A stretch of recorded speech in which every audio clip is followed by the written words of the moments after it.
Halo semua, sebelum video ini dimulai gue ingin mengucapkan terima kasih buat teman gue, sahabat gue, kenalan gue, keluarga gue yang sudah memotivasi gue untuk membuat video ini gitu. Dan buat kalian yang belum tahu gue siapa, gue jelasin, oke? Perkenalkan, nama gue Abizar Alifari, biasa dipanggil Abi. Saat ini gue masih berstatus mahasiswa akhir yang gak sibuk-sibuk amat gitu ya, karena matkul-matkul gue juga kebanyakan udah selesai gitu. Jadi di semester ini gue cuma dapat beberapa matkul doang, dan sekarang lagi ngerjain tugas akhir, dan mudah-mudahan tugas akhirnya selesai, kelar, kuliah gue kelar tepat waktu. Ya mohon doanya aja. Oke, balik lagi. Kenapa gue buat video ini? Dari judulnya mungkin kalian udah tahu kenapa ya. Dan langsung aja let's get into the point guys. Oke. Video ini gue bagi ke beberapa chapter biar kalian paham maksud dan tujuannya gue buat. Oke. Kita mulai dari chapter pertama. Chapter pertama, Progress of the Plan. Jadi gue ceritain dulu 2014 itu tahun kelulusan SMP gue. Ini gue ceritain dulu dari awal ya. Dan ketika itu gue memutuskan untuk masuk SMK, bukan karena name gue jelek, tapi gue udah punya pikiran setelah lulus SMK mau langsung kerja. Di tahun yang sama, berjalanlah sesuai dengan rencana gue gitu. Gue masuk SMK yang gue ingin, dan singkat cerita gue udah lulus SMK di tahun 2017. 2017 bisa dibilang tough year lah buat gue, karena beberapa pilihan yang gue buat ngerubah segala rencana kerja yang gue pikirin ketika SMP. Dan kenapa itu bisa terjadi? Oke, kita lanjut. Chapter 2, The Falling Star. Gue ceritain dulu hal-hal yang gue lakuin. Setelahnya kita breakdown masalahnya di mana dan bagaimana menyikapi serta melakukan tindakan preventif terhadap masalah tersebut. Oke, yang pertama, karena rencana gue yang ingin kerja setelah lulus SMK, akhirnya gue terfokus kepada applying job. Jadi gue nge-apply job gitu ya. Gue lupa dari bulan Mei atau Juni gue apply sana sini, ikut wawancara sana sini, tes psikotes sana sini. Waktu pun berlalu hingga bulan September 2017. Nah, gue mikir keras kan tuh, kenapa gue gak keterima-terima di saat teman-teman gue tuh udah pada mulai kerja gitu ya, udah mulai join perusahaan. Gue muter otak, dan akhirnya gue memutuskan untuk kuliah. Jadi rencana yang gue buat dari SMP kandas, dan gue langsung memutuskan untuk kuliah gitu, oke? Nah, cuma kuliah di bulan tersebut itu rata-rata PTN udah pada tutup, karena ya udah mau mulai masuk waktu kuliah gitu loh. Terbesit dari pikiran gue yang bilang, lo kalau mau daftar PTN harusnya dari jauh-jauh hari. Nah, di situ gue makin down kan, kerja gak dapet, kuliah PTN juga telat, dan gue depresi gitu aja. Gue ngurung diri di kamar beberapa saat untuk mencari jalan keluarnya. Waktu pun berlalu hingga gue punya pikiran untuk masuk PTS. Sesaat pikiran itu masuk, ego gue tuh langsung bilang kayak, lu tuh udah masuk SMK swasta, masa kuliah juga swasta sih? Kasian bapak lu noh, udah mau pensiun. Duit dari mana cu? Adik lu juga dikit lagi SMA, adik gue dikit lagi SMA pada saat itu.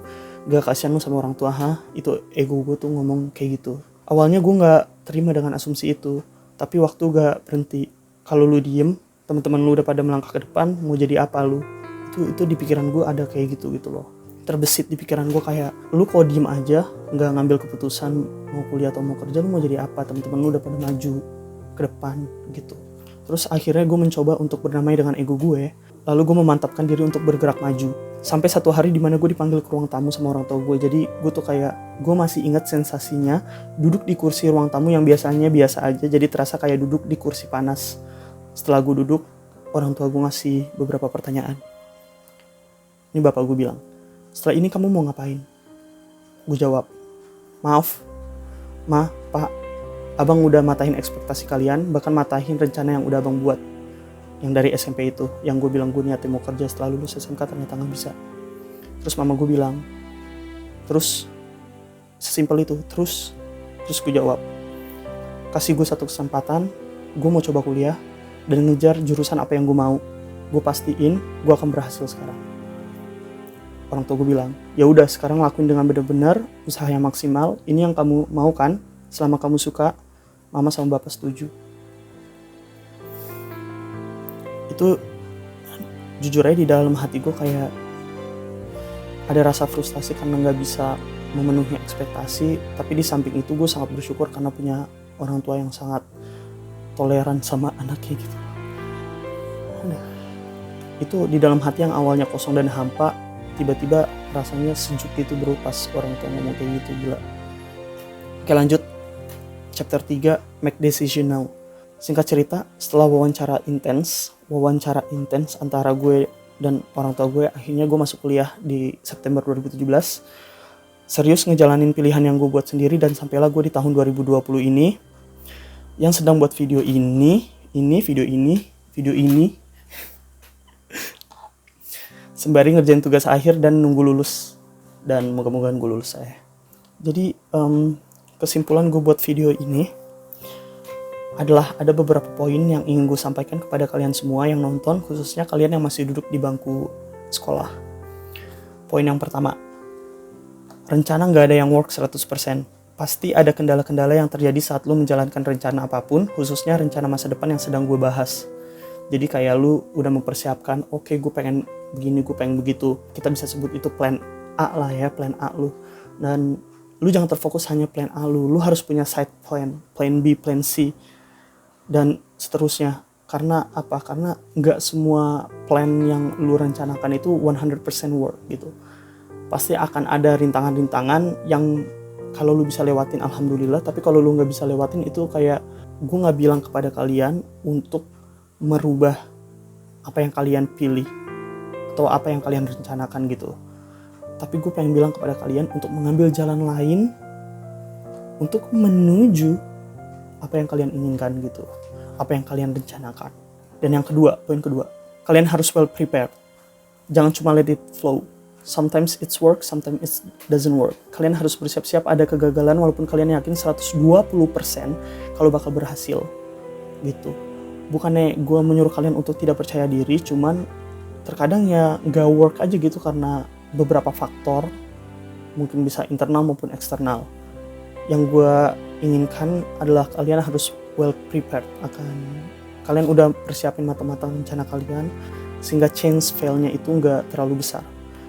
Dan poin ketiga, setiap ada kesempatan terbuka, walaupun itu gak sesuai dengan apa yang lu rencanakan, sikat aja, karena kita gak tahu ke depannya gimana kan. Kalau rencana lu gagal, lu punya kesempatan lain yang bisa lu ambil. Walaupun itu gak sesuai dengan yang lu rencanain, setidaknya at the end of the road, rasa kebahagiaannya menurut gue akan sama. Gue gak menyuruh kalian untuk berhenti merencanakan sesuatu hanya karena rencana pertama, rencana plan E kalian gagal. Tapi gue ingin kalian berjaga-jaga jika gagal. Kalian harus mengambil jalan lain demi ke rencana yang kalian tuju gitu loh. Nah, di poin ketiga ini yang gobloknya gak gue lakuin saat gue masih sekolah. Pengalaman gue hanya terfokus untuk nyari kerja dan kerja gitu loh. Padahal saat itu gue punya opsi lain, di waktu itu gue punya opsi lain seperti coba-coba daftar PTN, coba SNMPTN, SBMPTN, dan lain hal sebagainya. Jadi kayak melempar dua burung dengan satu batu kan, lu nyari kerja sembari nyari kuliah gitu loh. Kalau gue melakukan itu, setidaknya ketika gue gagal mencari kerja, gue bisa ambil opsi kedua gue, yaitu masuk PTN. Ya itu cuma hanya angan sekarang, ya benar. Ini gue sembari baca skrip ya, karena kalau nggak diskripin gue juga bingung sih. Ya itu cuma angan. Udah lewat lah. Poin keempat, mau kalian kerja atau kuliah, nilai kalian harus bagus. Seenggaknya ketika pas lamar kerja atau daftar kuliah, ijazah dilihat jadi nyegerin mata gitu kalau nilai bagus. Jadi ya at least nilai lu bagus lah gitu loh. Masa lu pas lamar kerja atau daftar kuliah dilihat ijazah lu jelek kan gimana gitu loh, ya gak sih? Poin kelima, buat yang kerja, persiapin nilai yang bagus, diasah soft skillnya, cari berbagai lowongan yang sekiranya klop buat kalian di berbagai media, bisa dari website ataupun dari sosial media atau dari kenalan, relasi, ya. Itu semua yang gue maksudkan dengan berbagai media gitu loh. Terus juga mulai desain CV dan surat lamaran semenarik mungkin. Achievement yang kalian punya, masukin aja. Kalian pernah juara apa, masukin aja. Belajar psikotes dan wawancara biar nggak kagok pas dipanggil interview sama HRD. Itu poin paling penting sih. Dan yang keenam, buat yang kuliah, persiapin nilai yang bagus, asah soft skill kalian, cari berbagai info jurusan kalian, biar nggak ada lagi yang namanya salah masuk jurusan gitu loh. Karena salah masuk jurusan itu udah kayak rahasia umum yang terjadi pada mahasiswa Indonesia lah, rata-rata. Dan persiapin diri dari sekarang biar nggak terlambat kayak gue. Maksudnya apa? Jangan hanya lu terfokus pada satu rencana aja.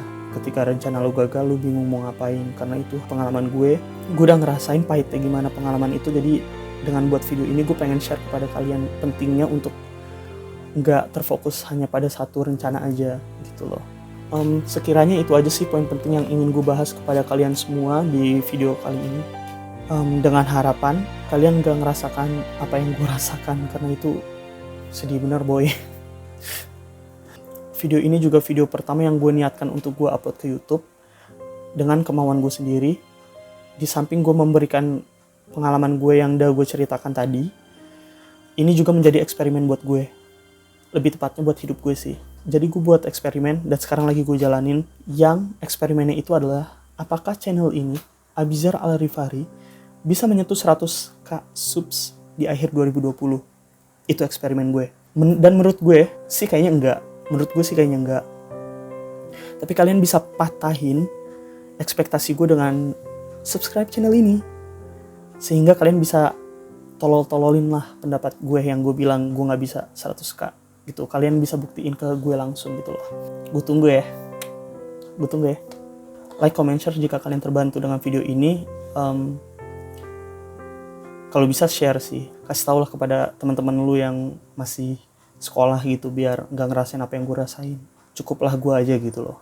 Dan kedepannya gue bakal buat video minimal seminggu sekali sih.